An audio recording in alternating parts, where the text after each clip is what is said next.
Welcome to the Future Jam. I'm Mike, and I'm joined by Alex again. Hey, what's up, buddy? Hey, how's it going? How's life? Good. How was Thanksgiving? It was good. We just stayed at home, the four of us. We made a turkey. Nobody wants to know about your Thanksgiving. No, You're no. supposed to be quarantining yourself. You weren't supposed to be enjoying it. It was a trick question. Oh, we were quarantined. That's the four of us, my wife and my two kids. We had my baby's first Thanksgiving. He had baby turkey dinner, baby food. So the whole family had turkey dinner and baby food? Yeah, we made a giant bowl. We put it on the table and we just dug in on it. Really? That sounds disgusting. It was good. I'm glad I didn't accept your invitation. I assume it got lost in the mail. No, you were the only person we didn't invite. We invited Hannah. We invited Hunter. It was not you. So you invited my wife and dog, but you didn't invite me to Thanksgiving. Yeah. They both do love Gerber Thanksgiving dinner food, so. Yeah, that's why we invited them. It's a good call. I usually do the dumb tech of the week, but I was slacking, and you came up with one, and I didn't agree totally with you, but yeah, go ahead. Tell us about this dumb tech of the week you found. I just think it's something like, I don't know, it didn't need to be made. So the company Transparent, I think out of Sweden, I think it's Sweden or Switzerland, one of them. They're both the same to me. They're the same.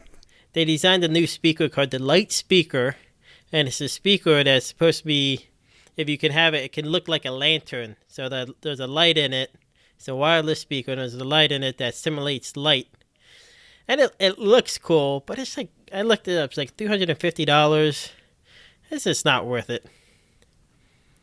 $350 for a little speaker? Yeah, it's a wireless speaker, which they say is not the greatest sounding speaker too, but you're really paying for that light display so you can act like you're sitting around outside, or you can sit outside and act like you're around a campfire or something. I did see that it was cool ambiance, like it gave out like a fake fire effect. And I thought that was kind of neat, and maybe like bring camping with you or whatever. But $350, yeah, I didn't know the price tag on that, and that seems like highway robbery. Yeah, I think it's more for like the glamping, the fancy camping. Yeah, stuff for people who are rich and going out camping, they want something they want to be fancy. Yeah, like it's a neat idea. It's just the price point is for mediocre wireless speakers, not that good. Yeah, I thought it was cool because the fire doesn't move with the music, I guess, and I guess gives kind of like an effect. But yeah, again, $350. That's still hard to swallow, a hard pill to swallow. It does look good. Like the flame technique does look good, and it sounds fun. It sounds like you got one. Sounds like you're gonna actually order this now. No, I imagine it's like if you go to like a cabin retreat place that they'll have some, like a wedding, like at a barn or something like that. Yeah, I could definitely see them at like weddings and playing through that. The couple's first dance. They're both carrying music lanterns. Yeah, they're doing like a lantern dance. I don't know. This is fantastic. When I got married, they didn't allow dancing, so. Yeah, dancing has just been illegal in Kentucky for a couple months now. Yeah. Well, you did get married in Kentucky, right? Or yeah, you had your reception in We Kentucky. had a reception in Kentucky, married in Ohio. Wow, okay. Best of both worlds. It is. They always say it's better to be married in Ohio. You do your serious stuff in Ohio, and then you do your fun stuff in Kentucky. That's the way you do it. Well, there's no laws in Kentucky, so you can do whatever you want. And we were lying about the dancing thing. You can dance all you want here. There's freaking, what's it, line dancing or whatever they do here? That's not Kentucky. No, I think that's more south than Kentucky. All right.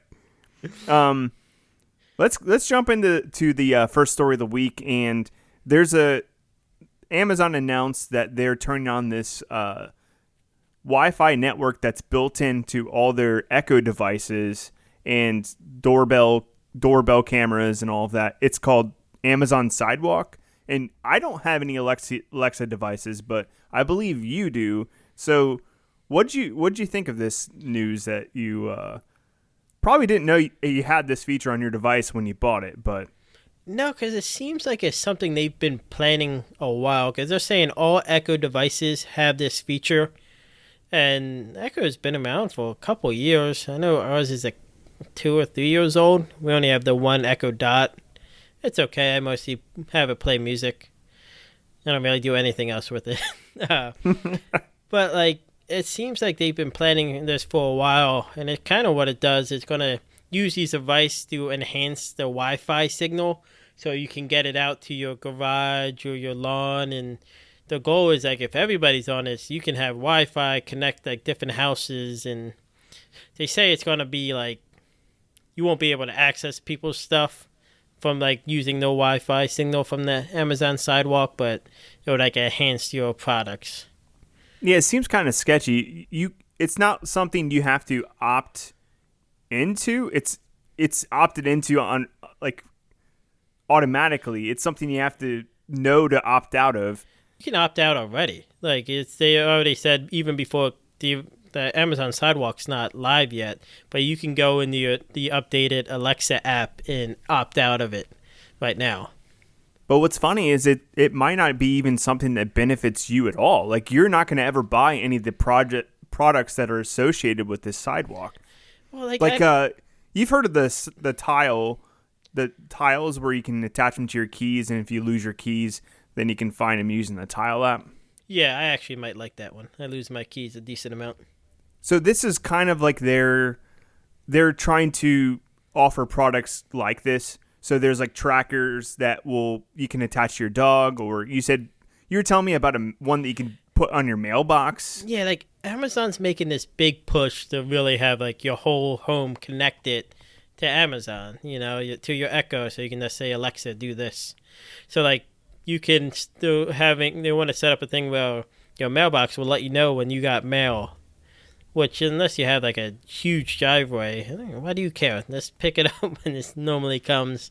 Or like you can have like your lawn sprinkler system set up to it and all, and like it can all connect to the Sidewalk, so it's enhancing your Wi-Fi. But it's just Amazon's big push to connect everything in your house. Like we just bought a air purifier, and it's like, well, you can set it up with your Alexa and have it turn on and all. It's like I'll just hit the button. Yeah, and this is all part of like this network where the more Alexa devices out there, the bigger this network is. So if you have, like, say you lost your phone, or like one of these tracking tile things that they were going to sell, like somewhere in the city, as long as it's in range of some Alexa device somewhere, then you can track it. Yeah. So basically it's like a shared experience. And I don't know how secure this is going to be, like what products they're going to have on there. They're going to, I guess, continue to add on more and more and more. But I think that's probably why they've been giving these Echo Dots away for free. Probably because they know that they can attach so many additional services and things to it. It's crazy. Well, yeah, no, like you can have one in every room of your house. And do you really need it? Like, well, Amazon and like Google too, like they're making you like think you need all this stuff. Like in the life of pain, like, well, Amazon's done a good job of making it seem like 2-day shipping is like you have to have 2-day shipping. You should get it right away. Which, if you really need something right away, you can just go to the store. Like they've done this like good job of making you think you need this stuff, and you don't need it. Like like that mail thing that they're thinking about putting in and like stuff like that, or like that. I think they're doing something with like the garage door and all. It's like stuff you don't need, but they're making you think like, oh, you need this now to better your life. No, it's just making you more reliant on Amazon. They want it so like everything goes through them. Like the whole like, and like making it so easy to go through them. Like Alexa, order paper towels and crap like that. So they're just trying to take over your life so that you're like the only company that they use. That's true, and their competitor Tile does not have this type of reach that Amazon has, so they're already one-upping their competitor, and And I think Apple wants to release something similar to this as well. So this tile company is already getting hit on one side by Amazon, and they're going to get smacked in the head on the other side by Apple eventually. So good luck, Tile. Good luck. And then Google and all. We have to do an episode, I think, of like the fight for your home security and home systems that all these companies are going after. Yeah, I know, it's nuts. I think it's all but that's stupid. Yeah, I'm just tired of having all these products bombard me and all that stuff. I don't know. Speaking of grabbing for stuff, I know the company that's trying to build a giant claw to be able to grab space junk from out of the sky and bring it back down to Earth safely. Really? Yeah. Clear Space is the company. And as right now, there's 3,000 dead satellites in the sky. And if you listen to our previous episode, more satellites are constantly going up. So something needs to be done. So the European Space Agency sent a contract to Clear Space, who was designing a giant claw that would go up and grab like the satellite and bring it down to orbit safely and burn up with the satellite, and the claw would burn up in the atmosphere and just be done. This sounds like a heavy metal like album cover, like a giant claw hand ripping a satellite from the sky. I think it's awesome. It's a sweet concept. Yeah. But it seems like maybe just sending up one claw and then bringing down one satellite. There's a lot of satellites. I'm not sure if they can fit multiple claws per like spacecraft, or I don't know exactly the logistics of all this, but I think what they're hoping is they're eventually going to get contracts from all these companies to send claws up to space to bring down old satellites, which is cool. Yeah, eventually, like, you're going to have to start getting rid of these satellites if you're going to launch more up there. They're just going to run out of room. Yeah, there's already, like, tons of, like, junk up there. Like you said, 3,000 dead satellites. I saw also 900,000 pieces of debris that's 10 centimeters or larger. So there's a whole bunch of stuff up there. You think they would, like, get, like, a giant broom and dustpan and just, like, push the debris in the dustpan? Yeah. Or a gigantic space net or something like that. I think there's a lot of different probably ways you could go about it, but to get I guess their biggest thing right now is just to get the larger satellites out of the sky that are just sitting up there, possibly colliding with another spacecraft or the space station or something like that. So, I think that's good. Yeah, it's a good thing. Good way to spend money, I guess. Yeah, no, thinking about the first launch would be 2025 for this. The Clear Space 1, as they will call it. Pretty a unique naming scheme they have there. Well, at least they didn't name it after like a Greek god or something like that.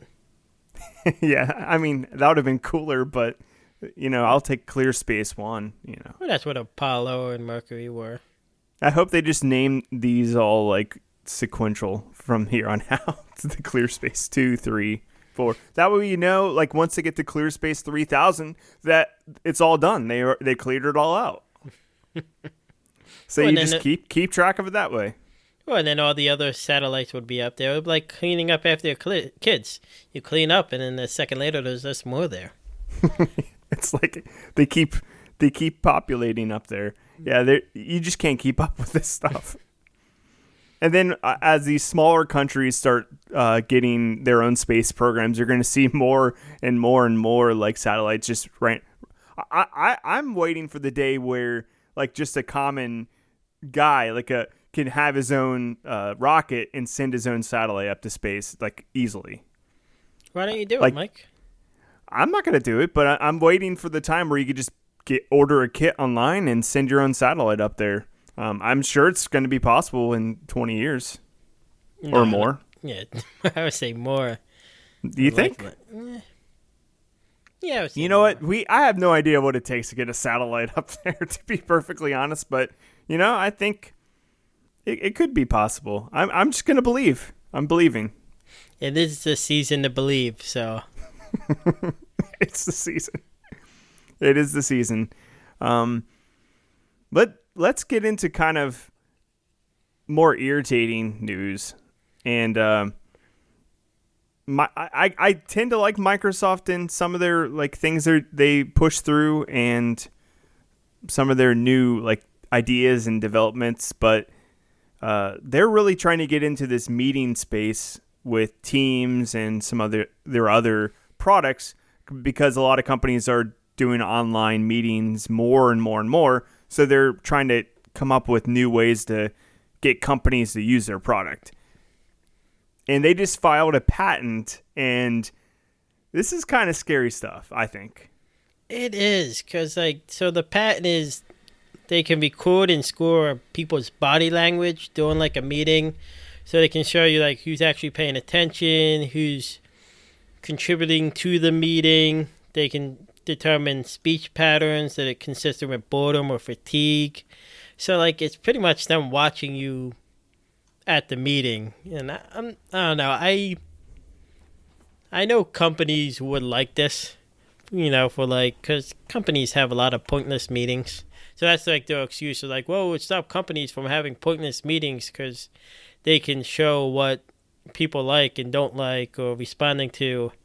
But it's really just more of a way to track your employees if they're actually paying attention. Yeah, because if you look closely at this, they said they'll also suggest they'll also like monitor mobile devices that the employees are using to see like if they're engaged with the meeting or if they're looking at like web pages on their device or like other schedules, stuff like that. Kind of weird. Yeah, and they said they can be like send a scorecard for like each employee or something like that. Like it's just like, I don't know, it gets to the point where it says like you have technology can go too far in places, and I think this is one where it's like there's no need for it. There's no demand. Well, there might be a demand from like employers at like the top, but like there's no need for it. Like having this won't benefit your company at all. Yeah, companies that are always about like time, like saving time, cutting time, like about the dollar as opposed to like their actual employees and their culture. I could see them using this and kind of pushing it with flowery language of, oh, this is going to make our meetings more valuable. We're going to cut back on meeting time, and it's going to be more like we're going to get more things done. They're going to use all this nice language, but in reality, they're just trying to infringe on employees' rights. Yeah, it's a lot of companies now like do like these productivity metrics and all, and I think a lot of it is, especially nowadays, like where like a lot of management and big companies don't understand how like the actual job works, so they need a way to like monitor you to make sure you're working, in these productivity scores and things like that they have to show that you're doing your job is part of like that like niche. Like they can tell like who's engaged and all, but it's not actually like benefiting the employee or the job itself. Yeah, all managers love metrics and like looking at scores and like, oh, okay, so this meeting went a little bit better than last meeting, and I can bring that to my boss and let him know that we're actually getting better as a team and doing more productive meetings. So and our employees are happier, they're more engaged in the meetings, and it's just working out for us. And like if they really want people more engaged, like the manager could just be there making balloon animals. Like I would watch it. Yeah. Be like, okay, we're gonna have to downside, but here's a dog I just made. Things like that. Yeah, one of the things a company I've worked for tried out is they did like cutting meetings by 5 minutes, which I guess is kind of cool. But again, that's just another thing where like, why are these meetings an hour long anyways in the first place? I feel like some people just like to have long meetings and waste like 30 minutes of them. Like, well, there's so many different beliefs like with like this, what's like the Sigma 6 and like different meeting techniques, Kaizen and all. It's like some people think you should meet every day just to regroup and get your team on the same page if any issues. Some things, you should meet every like couple hours during the day, and like I don't know, it's just like too many people thinking about how a job should be done instead of just focusing on doing the job. Exactly. A lot of times it's just, I mean, so much time's wasted in the workforce to begin with. I don't even know where they could even tackle it. I think they should just give everybody the 35-hour work week or the 30-hour work week, and if you can't finish your stuff in 30 hours, then work up to 40. But I think they should cut hours because obviously people are wasting time at work, and there's not going to be a way to like solve that ever because that's just what's going to happen. I agree. So I don't know. That's just sort of a little rant. Luckily, I'm at a better place now that I don't have to worry as much about this. But yeah, I used to work at a place like yours, and I definitely hated the metrics and all the scorecards, and oh man, that drove me nuts. Well, like the metrics, it's like you have to be in the metrics. Like the one job I had, like you had to be in between these certain numbers. If you were low, you were in trouble, and if you were too high, you were in trouble. But if you're too high, like you can see I'm doing the work. I'm just doing it faster than what you think I should be able to do it. So why am I in trouble for doing it too fast? That's just stupid. Yeah, let's just get past this. This is opening up wounds that we don't like to talk about. So let's get into our main topic at hand, and let's talk about the right to repair. And another thing that's going to make us mad. Yeah, probably. It's probably made me mad a few times in my lifetime, just because I've had to throw away a bunch of electronics over the years that I could have probably fixed myself if I had access to parts and like manuals and all sorts of stuff like that. So yeah, it's definitely an issue that hardly ever gets talked about, really. Yeah. So you want to explain what right to repair is? Yeah. Let me jump into that real quick.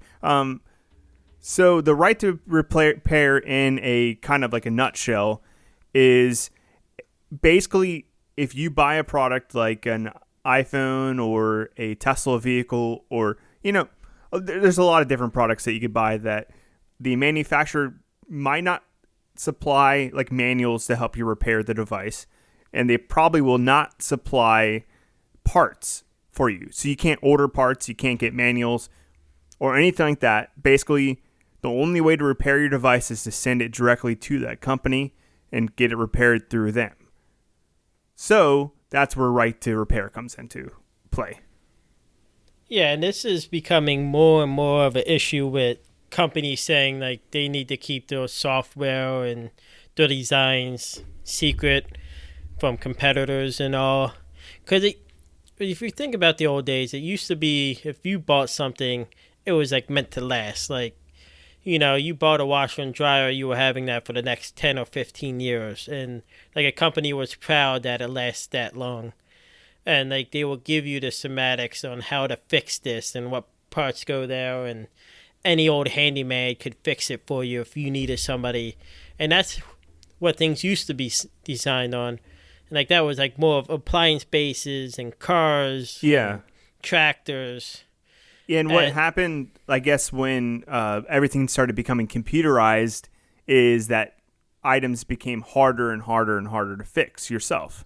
Like I remember when the iPod first came out, and if the battery died on the iPod, they actually originally never had a way to ever replace the battery. Basically, they initially said if the battery dies, you just throw it out and buy a new one. If it dies, it dies. If it dies, it dies. And I think there was a lot of like lawsuits over that. And they had like exchange programs where you could exchange your iPod in for a new one. But still, like, that's a huge issue because that's like a lot of waste and a lot of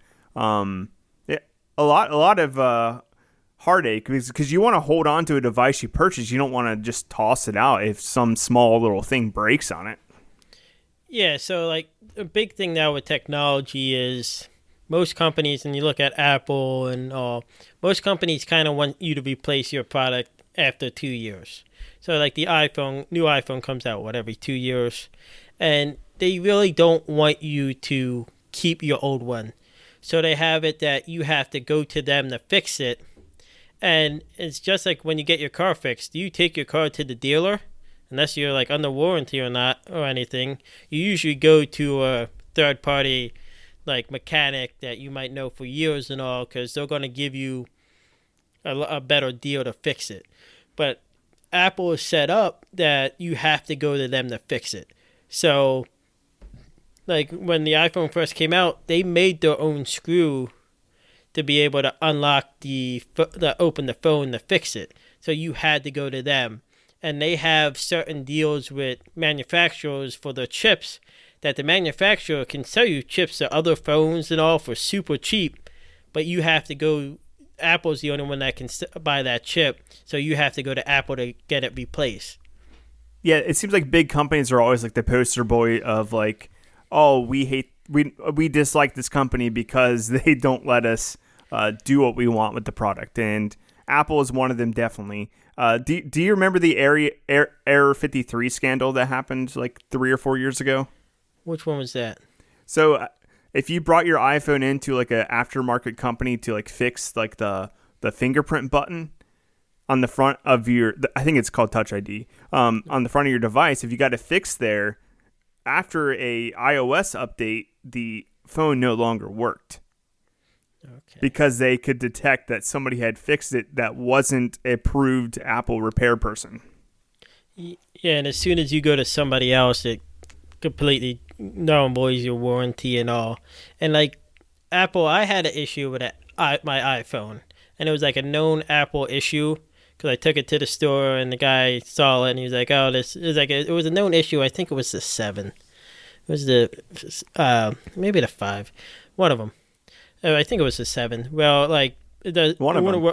Yeah, it was between 1 and the newest one. It was one of those. And like it was a known problem, so I sent it away to Apple, and it was a couple years old phone. I think they were just starting to stop selling, and they're like, "Oh no, we can't fix this for $3 because it looked like it was a third party parts in it," which the person I bought off of bought it directly from Apple. So I don't think there was like third party parts, but they wanted $300 for me to fix the phone, and I was like, I can just get a new Samsung for $300, a brand new phone that's 2 years newer, so they do charge you a ton of money for these repairs because they're hoping that you just say, "Oh, I'll just buy the new iPhone," because they just want to sell units. Once you buy the phone, they don't care how long you keep it. They just want to sell you the next one. So either they make it really tough to like find the parts and you have to go through them to repair, or they make it like impossible to repair yourself. Like there's a guy called Louis Rossman, I believe. He's on YouTube. And his whole channel he's like an authorized Apple repair guy. He's not approved by Apple, but he still repairs Apple devices himself. And he like puts videos out on YouTube on how to do it because Apple won't supply that to anybody. He makes the how-to videos himself. And I think that's kind of cool. And he's kind of like one of the spokesmen or like one of the main like guys behind Right to Repair for, I guess, the tech side of things. Well, yeah, and we're just talking about tech right now, but this is big in the car industry now with cars getting smarter and like the software on cars. Well, you take it to a mechanic now and they run like diagnostics on it. And actually a big proponent of this was car companies for a while were not giving anything to mechanics on these newer cars, so they won't be able to service them. They can go to the dealer. But in 2012, Massachusetts passed a law that they were required to share this information with mechanics and third parties. And then the auto industry kind of came together and were like, "Oh, we'll give everybody," like, they didn't give us mechanics all the information that they needed, but enough just to fix majority of problems. So they still don't have access to like all the software. And you're kind of seeing companies do this. Like Apple has now like their designated like Apple repair people that aren't with the store, but they said like they pretty much just mail it to Apple. And I think it was, who else was it? was it Microsoft like has like designated people now that can fix their stuff and all. So Yeah. like they're trying to get more open, but it's still not as cheap as just like a person with their own shop. I think Tesla is one of the big companies that's has the crosshairs on them from right to repair people, because they don't supply parts or instructions to anybody that's not themselves. So you actually have to go to a Tesla like repair center only. You can't go to a third party place really. And going back to Massachusetts, this last election they passed a law requiring Tesla to release like information that people can repair Teslas. So they have to give schematics and all to be able to repair Teslas and now in Massachusetts. Because Tesla was able to get away with it because it was technically like dealers had to reply the information. Yeah, because they don't have a dealership, so they found a little loophole. So they kind of they're not a car company, but they are a car company. So they've been kind of like riding that line the whole time. Yeah, so like it's gonna get more interesting, especially with cars, because like these mechanic shops are huge. Like they're a huge business. Like there's so many of them, and like I was surprised. I was watching a video from Continental Tires. Yeah, and they were for right to repair. And you think about it, because I think they have a deal with like CarX around here that they're like their tire of choice. So they're not fixing cars, but they need these mechanics in business to be able to sell their tires. Yeah, and if you think about it, this is going to be a huge issue because everybody or a lot of companies are making electric cars, which are predominantly all basically tech.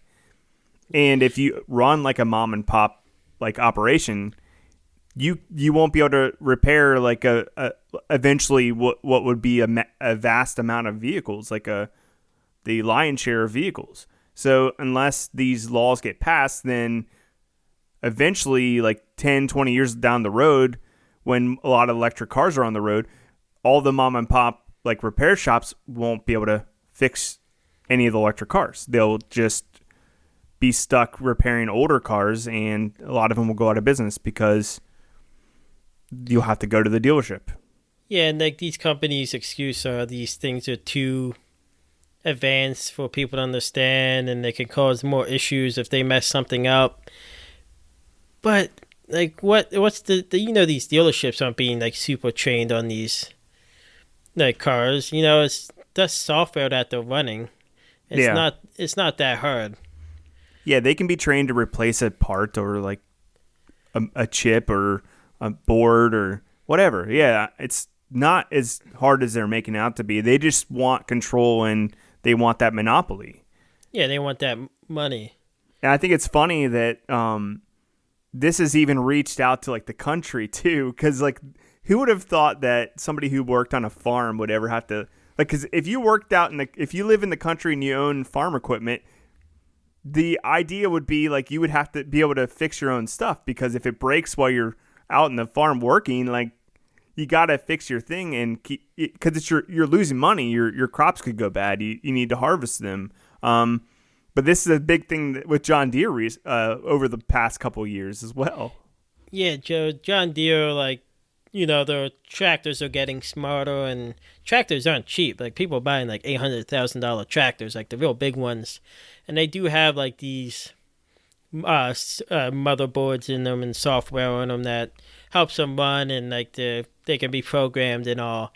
But they can only be fixed by the dealers. So I was actually reading a story where a guy tractor was locked up because like there was a software issue, and he had to wait 2 days to get to a dealer. That's 2 days of him not being able to harvest crops, and it's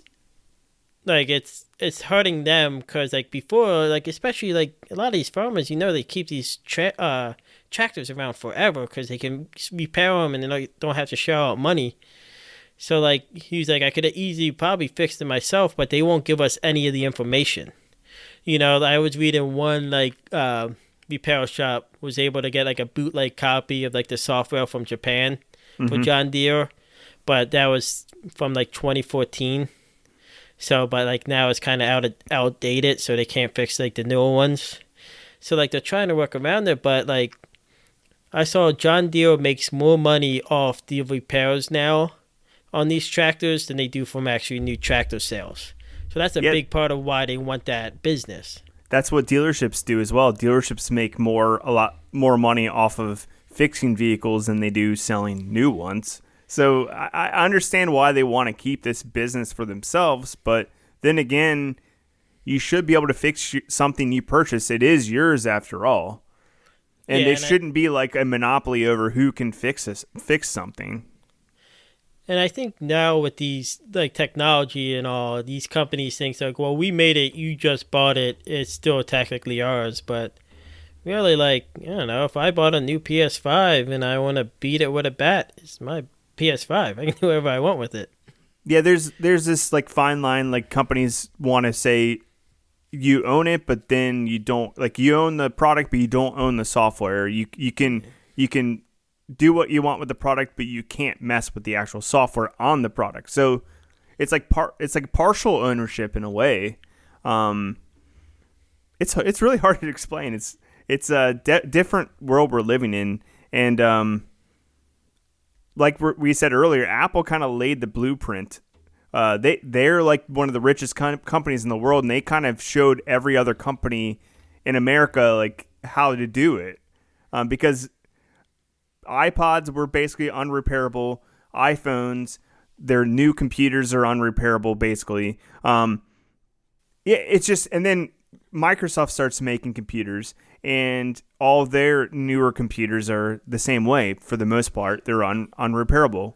Yeah, I was watching a clip from CBS Sunday Morning when they were talking about like the repair, and like they were saying, I think it was the 2017 Microsoft like notebook, like you couldn't open it.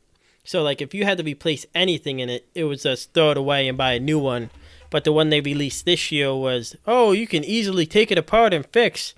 So like there is some backlash to this. Companies would change, but the issue now is like I don't think a lot of people because I think a lot of people still don't understand technology. No, yeah. So it's like I'm just gonna take it here, but like yeah, people aren't demanding it because they just don't know. They'd rather just buy the new thing because we're like programmed to get the new thing.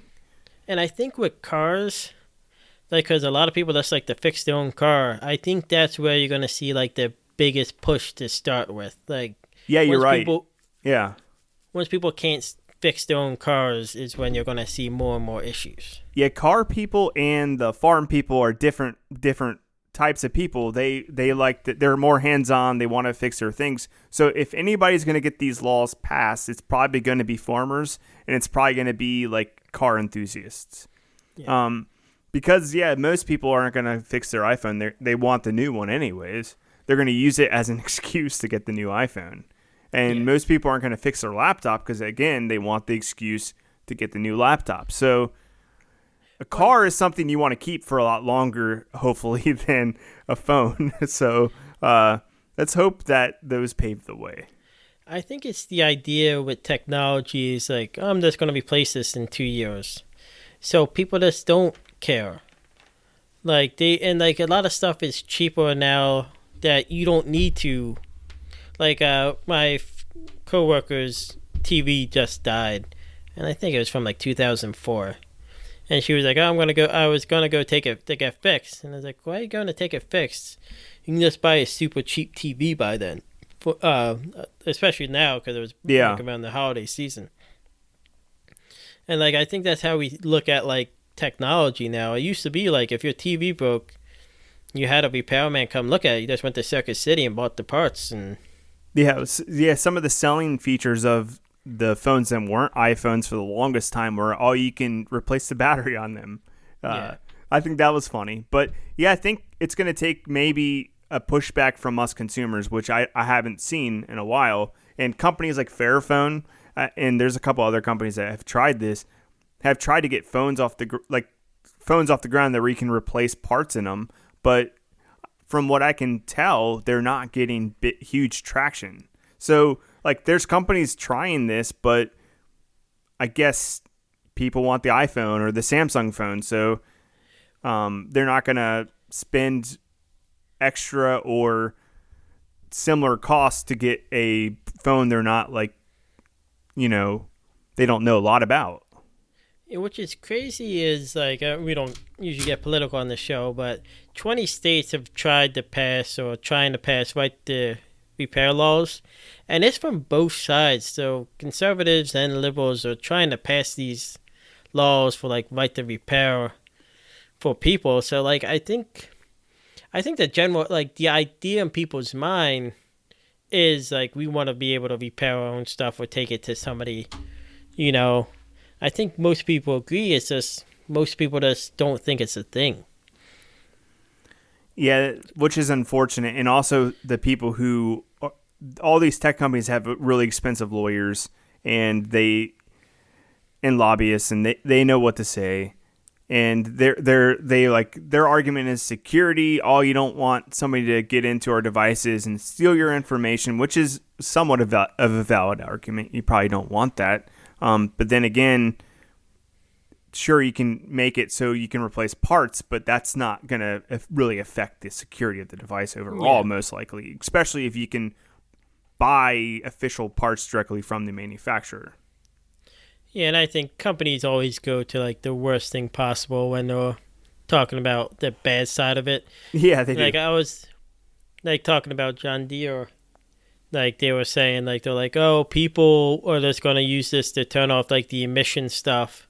And the one repair guy said, like most of the time when you take it to the dealers, they just turn off the emissions thing that's causing it to lock up. Like they're doing it, but they're using it as an excuse for you not to be able to do it.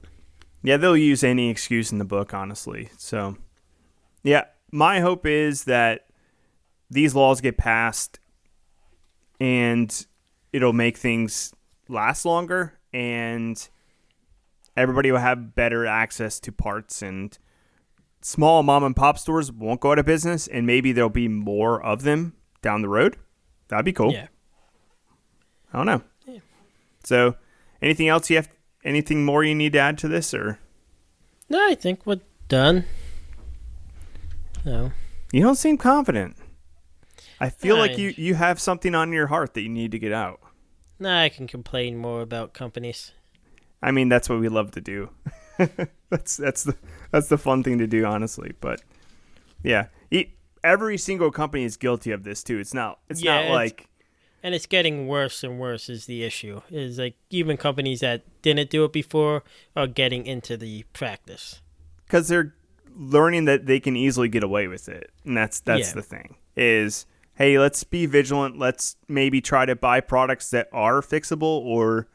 And there's companies like iFixit, which is awesome. Check out ifixit.com. They're fantastic. They do all the research themselves. They'll post manuals on how to fix things that maybe a company wouldn't ever provide. They sell parts. They do a lot of things for people, so that way you can fix it yourself. And they're a great proponent for this. So yeah, check out iFixit. Definitely a good company to support, I believe. So okay. Yeah. Also support the Future Jam on Twitter, Facebook, and Instagram. Yeah, we're at the Future Jam, and you can call us at 513-BOT-COLA. Leave us a message. Shoot us a topic idea or a comment about the show. And have a great night, everybody. Yeah. See you guys.